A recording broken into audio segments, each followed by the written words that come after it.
नमस्कार, स्वागत है आप सभी का। आप देख रहे हैं एनएमएफ न्यूज़, आपके साथ मैं हूं नम्रता चौधरी। हमारे देश में ना बड़बोले नेताओं की कमी नहीं है, और ये नेता सिर्फ विपक्ष में नहीं है, सत्ता पक्ष को भी उठाकर देख लीजिए।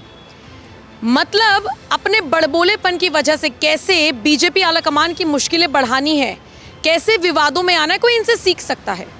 अब ये ओवर एक्साइटेड हो जाते हैं या फिर जानबूझकर लाइमलाइट लेने के लिए इस तरह के बयान देते हैं, ये तो देखिए इनकी सोच यही जाने, हमें नहीं पता।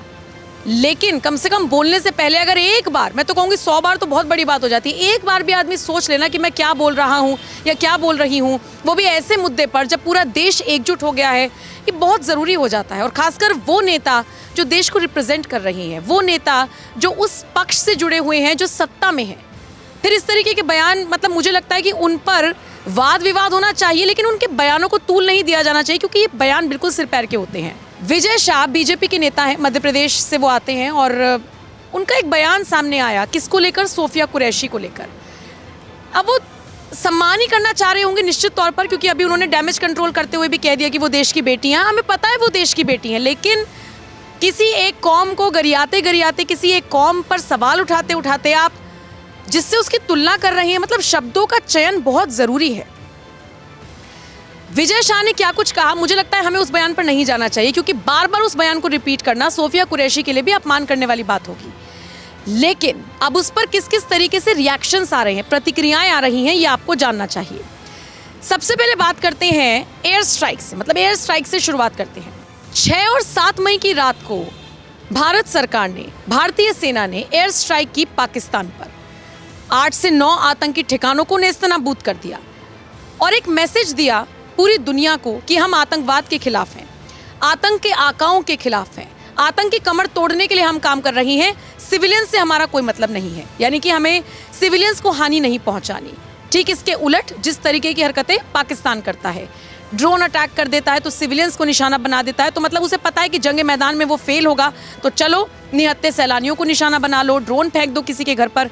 ये पाकिस्तान करता है और यही हम में और उनमें फ़र्क है। तभी शायद भारतीय सेना ने बार बार प्रेस कॉन्फ्रेंस करके जो तस्वीरें दिखाई, उससे पूरी दुनिया में मैसेज गया कि कैसे हमने टारगेट को सेट किया और टारगेट पर जाकर ही मिसाइल लगी।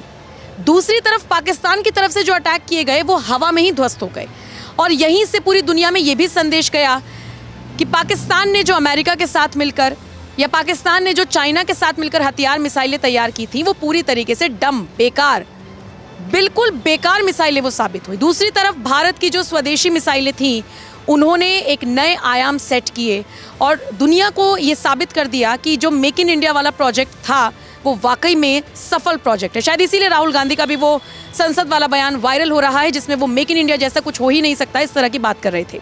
खैर, वापस मुद्दे पर आते हैं। तो भारतीय सेना जब बार बार प्रेस कॉन्फ्रेंस कर रही थी स्टार्टिंग में, ये बताने के लिए कि हम कहाँ कहाँ निशाना लगा रहे हैं, किस तरीके से आतंकी ठिकानों को नेस्तनाबूद किया जा रहा है, तो उसमें 2 चेहरे प्रमुखता से दिखाए गए।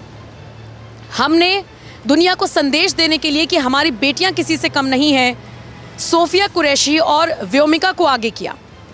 उनकी प्रेस कॉन्फ्रेंस को सबने सुना, प्रेस कॉन्फ्रेंस में उन्होंने जो तथ्य रखे वो सबने सुने, लेकिन इन दोनों लड़कियों की चर्चा पॉजिटिवली पूरे देश में होने लगी। कौन है ये 2 लड़कियां, इसको लेकर खूब सारी बातें हुई।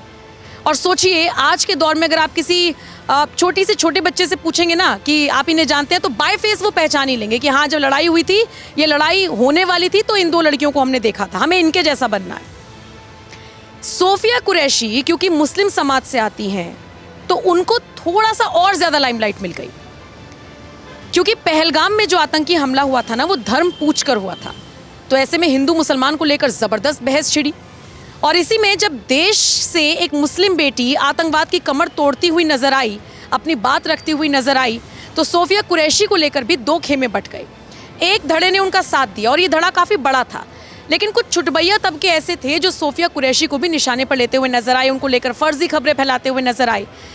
लेकिन इन सबके बीच बीजेपी नेता और थोड़ा सा 2 कदम आगे निकल गए, और मैंने जैसा कि कहा कि उनके बयान को बार बार रिपीट करना सोफिया कुरैशी का अपमान करना होगा, इसलिए उनके बयान पे नहीं जाऊंगी, लेकिन वो अब जबरदस्त मुंह की खा रही हैं। उन्हें हर एक नेता, चाहे वो सत्ता पक्ष हो चाहे विपक्ष हो, गाहे बगाहे ट्रोल कर रहा है, उन पर सवाल खड़े कर रहा है, और इसी कड़ी में मायावती ने विजय शाह पर तंज कसा है।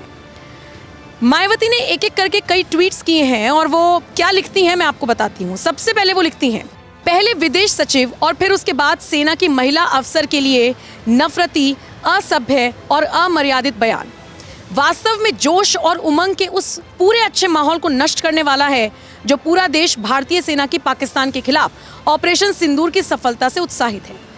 ये बयान बेहद दुखद और शर्मनाक है। इसी क्रम में मध्य प्रदेश के एक वरिष्ठ मंत्री द्वारा मुस्लिम महिला सेना प्रवक्ता के संबंध में की गई अभद्र टिप्पणी को भाजपा व केंद्र सरकार गंभीरता से लेकर उनके विरुद्ध सख्त कार्रवाई जरूर करे ताकि दुश्मनों के नापाक मंसूबे नाकाम हो और देश में आपसी भाईचारा व समरसता न बिगड़ पाए। मतलब मध्य प्रदेश सरकार में कैबिनेट मंत्री विजय शाह ने जिस तरीके से कर्नल सोफिया कुरैशी को लेकर बयान दिया, उसके बाद से ही उनकी फजीयत हर तरफ हो रही है और अब मायावती भी सोफिया कुरैशी के सम्मान में चट्टान की तरह आगे आकर खड़ी हो गई और सीधे सीधे तौर पर बीजेपी आला कमान से कह दिया कि आप स्ट्रिक्ट एक्शन जरूर लीजिए। आपको बताते चले, पहलगाम आतंकी हमले के बाद से ही जिस तरीके से भारतीय सेना ने एयर स्ट्राइक की उसकी पल पल की जानकारी दी जा रही थी देशवासियों को। जानते हैं क्यों? क्योंकि हमारे देश में ऐसे कई लोग मौजूद हैं जो सबूत मांगते हैं, तो उनके लिए ये सबूत देने के लिए ये प्रेस कॉन्फ्रेंस आयोजित की जा रही थी और जब भारत की 2 बेटियों ने सबूत दिए, मैसेज दिया, तो उनको भी लोगों ने निशाने पर ले लिया। अच्छा, ये तो बात रही सोफिया कुरैशी की। सोफिया कुरैशी को लेकर गाय बगाए ये बड़बोले नेता क्या बोल गए और कैसे मायावती ने उन पर तंज कसा। इससे पहले हमने विक्रम मिस्री को भी ट्रोल होते हुए देखा। कौन विक्रम मिस्री? विदेश सचिव, जो बार बार आगे आकर ये बताने की कोशिश कर रहे थे कि भाई क्या एक्शन लिया गया है या हम पाकिस्तान को किस तरह से जवाब दे रही हैं। सोचिए, उन विक्रम मिस्री को भी, उनके परिवार को, उनके बच्चों को भी ऐसी ऐसी भाषा बोली गई, ऐसी अभद्र टिप्पणी की गई कि फिर एक और नई बहस छिड़ गई कि मतलब देश का कोई भी अधिकारी हो, सैन्य अधिकारी हो, कोई भी हो, मतलब आप विनय नरवाल की पत्नी को ही ले लीजिए, उनका एक बयान सामने आया, उस पर उन्हें भी ट्रोल कर दिया गया। समझिए, फिर भी समझ में आता है कि लोगों को, चलिए उनके मत से वो सहमत नहीं है, लेकिन उनका कैरेक्टर असैसिनेट कर दिया। किसी ने कश्मीरी मुसलमान के साथ उनका नाता जोड़ दिया, किसी ने उनका पुराने कॉलेज का कोई चिट्ठा खोलने की कोशिश की। ये हमारे देश में ही रहने वाले लोग हैं जो पता नहीं कहाँ से, कौन से अकाउंट से आगे आते हैं, छिपे हुए चेहरे हैं जो आगे आकर कुछ नहीं बोल सकते तो पीठ पीछे से वार करते हैं। और सच में इस बात को मानकर चलिए कि एयर स्ट्राइक हो या सर्जिकल स्ट्राइक हो, उससे भी ज़्यादा ज़रूरी है इन जैसे ट्रोलर्स पर भी स्ट्राइक करना। मतलब अपने देश की सेना के जवानों को, अपने देश के नेताओं को, अरे आप असहमत हो सकते हैं लेकिन गाली गलौज, परिवार पर चले जाना, निजी टिप्पणी करना कहाँ तक ठीक है, कहाँ तक गलत। अब इसी कड़ी में मायावती तो सोफिया कुरैशी के लिए चट्टान बनकर खड़ी हो गई हैं। मैं इस खबर को आपके हवाले छोड़ रही हूँ। आपका क्या कुछ कहना है? अपनी राय हमें कमेंट कर ज़रूर बताइएगा।